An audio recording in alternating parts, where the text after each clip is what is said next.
Bonjour, j'aimerais vous parler aujourd'hui de la manière optimale pour réaliser nos objectifs. Quand il s'agit d'objectifs, nous savons souvent ce que nous ne voulons pas, mais nous ne savons pas ce que nous voulons. Et même si nous savons ce que nous voulons, nous traçons souvent une seule manière pour y arriver. Ou encore, nous attendons d'atteindre nos objectifs pour être heureux. Et ces trois façons de faire entravent la réalisation de nos objectifs. Dans le premier cas, lorsque nous savons ce que nous ne voulons pas et non pas ce que nous voulons, nous sommes dans le refus de la situation présente. Et l'intention du changement vient d'une peur. C'est-à-dire que la motivation est couplée à la déception, à la colère, à la résignation, etc. Or, ne pas être dans l'acceptation de ce qui est là bloque notre énergie. Nous sommes dans le manque d'énergie. Notre énergie se cristallise autour de la plainte et nous ne faisons que ça. Nous sommes dans la réaction, c'est-à-dire que l'émotion prend le dessus et nous empêche d'avoir de la clarté dans nos pensées. Nous avons alors du mal à utiliser notre imaginaire et mettre en forme nos buts. Tandis que accepter ce qui nous arrive nous libère justement de la résignation. Parce que nous ne serons plus focalisés sur ce qui ne va pas, ce qui est, comme nous l'avons dit, très énergivore. Mais nous focaliserons sur ce que nous voulons, sur notre désir. Et le désir est en lui-même une énergie libre et fluide. Notre réalité, notre monde, est comparable à un champ fertile. Nos pensées en sont les graines. Nos désirs sont l'énergie nourricière et nos objectifs, les fruits. Avec le désir, nous sommes en mesure d'aller dans l'action. Prenons l'exemple du chômage. Si mon esprit est contracté autour de la pensée chômage, je suis dans le manque. C'est-à-dire à l'intérieur de moi, je me trouve dans une zone aveugle qui me masque une valeur, qui ici en l'occurrence est ma capacité à trouver un travail stable et satisfaisant.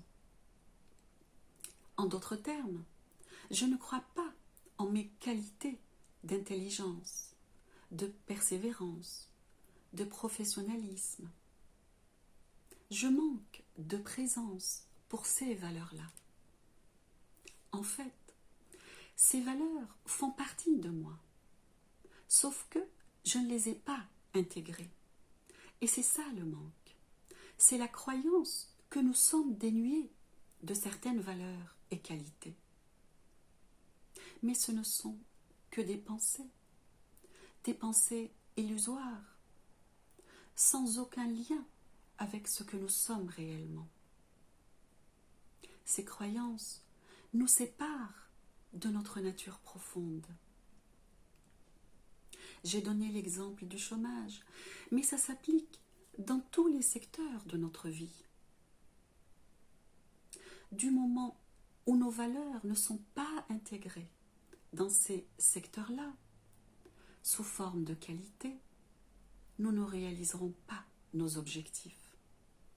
Ou alors, leur réalisation sera un compte à rebours, nous amenant encore plus de souffrance. Un autre exemple, la perte de poids. Si je me dis, je ne veux plus être grosse, qu'est-ce que je me dis au juste? Qu'est-ce que je pense au juste? Je me dis, je suis grosse et je ne veux plus l'être. Or, tout ce que l'on dit après les deux mots « je suis » se réalise. Pourquoi? Parce que je suis, c'est-à-dire l'être, est un réalisateur de désir. Et par conséquent, tout ce que nous plaçons après « je suis » est de notre libre choix. L'énergie qui nous anime est neutre. C'est à nous de la manifester, de l'exprimer, comme nous le souhaitons. Et nous le faisons à travers nos pensées, puisqu'elles sont les précurseurs de nos comportements. Si je pense que je suis grosse, je vais me comporter de la sorte avec mon corps et avec la nourriture. Et même si je m'épuise à perdre quelques kilos, je finirai par les reprendre avec un surplus lié cette fois à la culpabilité. L'univers est à notre service. L'essence de l'univers est énergie. C'est la même énergie qui se trouve en nous. Notre rôle est de croire, d'avoir la foi que nous sommes cette énergie. Elle est manifestée dans un corps. Dans ce cas, au lieu de penser que je suis grosse, je vais spontanément m'aimer telle que je suis, avec mes kilos en plus. Je vais naturellement me trouver belle et j'ai envie d'être encore plus belle en ayant quelques kilos en moins. Ça sera cela, mon état d'esprit. Chaque fois que dans un projet, dans un objectif, nous partons d'une valeur à l'intérieur de nous-mêmes, nous réaliserons notre but dans notre monde. Tandis que s'épuiser à changer quelque chose dans le monde, dans la matière, dans le corps, avec une pensée de manque, une pensée dénuée de valeur, n'ayant pas de sens, une croyance non signifiante, ça ne mène à rien. Et c'est normal, car là, nous nous trouvons dans Alice au pays des merveilles. Nous sommes dans l'illusion. Si sur le plan énergétique, nous ne sommes pas alignés au réel, nos créations dans la matière ne sont qu'illusions et source de souffrance. Nous sommes les observateurs dans la réalité extérieure de notre réalité intérieure, à travers nos organes de sens. Prenons maintenant l'exemple où nous nous limitons à une seule manière pour réaliser nos projets. Qu'est-ce qui se passe dans ce cas? Eh bien, nous nous rendons dépendants du moyen utilisé et nous oublions nos objectifs. Par exemple, je me dis, je veux devenir avocat, mais à condition d'être diplômé de cette université-là. Je veux me marier, mais uniquement avec une personne de 1,75 m, aux yeux bleus, ou avec la voisine, etc. Je veux travailler, mais j'envoie tous mes CV à la Bourse de Londres. Je veux aller au paradis, alors j'exécute à la lettre tous les rituels de la doctrine de ma communauté, car il n'y a qu'elle qui a le droit d'accéder au paradis. Normal, nous sommes meilleurs et nous sommes parfaits. Nous oublions la finalité de nos choix et nous accrochons à la forme. la manière, les moyens, les pancartes, les repères. Nous réduisons le champ de tous les possibles et nous devenons otages d'une probabilité. Là encore, nous sommes dans le manque. Nous troquons nos rêves contre des promesses illusoires. Le troisième cas de figure, c'est l'attente de réaliser nos buts pour enfin être heureux.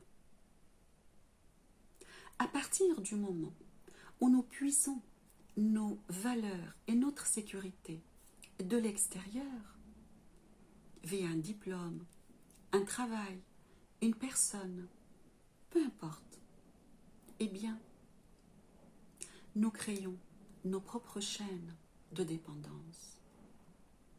Et le manque à être nous-mêmes, épaissit encore plus le voile nous séparant de notre nature profonde, qui est la source de satisfaction de tous nos besoins. Ça peut paraître curieux, mais nous ne pouvons réaliser nos objectifs que si nous lâchons prise sur les résultats. Le lâcher-prise permet la manifestation, car lâcher prise, c'est rendre à César ce qui appartient à César.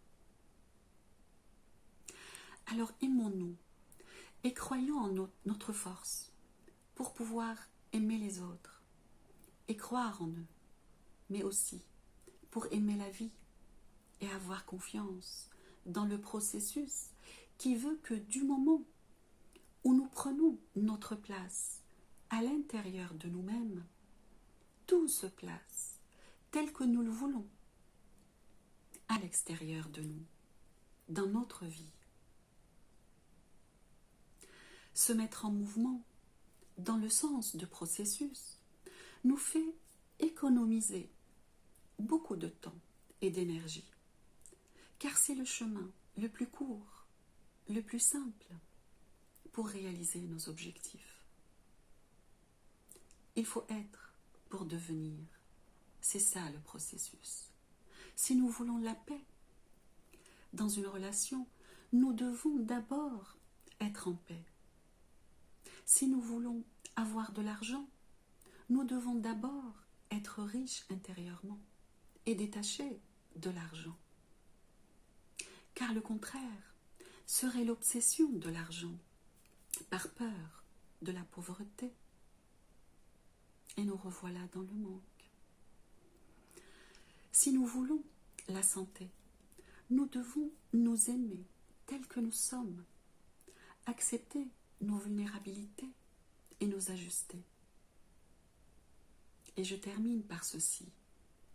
Vouloir, c'est se mouvoir, c'est être en mouvement dans notre espace intérieur, afin de prendre conscience que nous sommes, qu'on le veuille ou pas, des princes et des princesses qui sont là pour manifester et jouir de l'abondance d'un roi. Tout vient à nous. Voilà. C'est ce que j'avais envie de partager avec vous aujourd'hui. Portez-vous bien. À une prochaine vidéo.